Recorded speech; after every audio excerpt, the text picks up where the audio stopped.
Hello friends, welcome to Karthi's life style. இன்றைக்கி முருங்கைக்கீரை soup தான் செய்ய போகிறோம். வாங்க அதை எப்படி செய்யலான்னு பார்க்கலாம். ஒரு பாத்திரத்தில் தண்ணி எடுத்து அதை அடுப்பில் நல்லா கொதிக்க விட்டுக்கலாம்.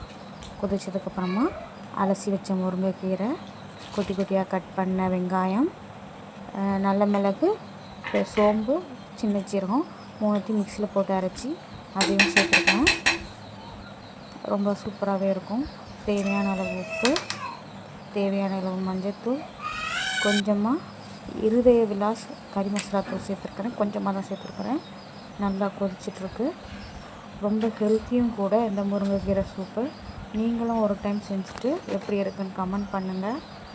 பாருங்கள், சூப்பராகவே ரெடி ஆகிட்டு கிட்ஸ்லேருந்து பெரியவங்க வரை எல்லாருமே தாராளமாக இதை குடிக்கலாம். ரொம்பவே சத்து. கர்ப்பிணி பெண்களுக்கு ஹீமோக்ளோபின் அதிகரிக்கும். Thank you for watching.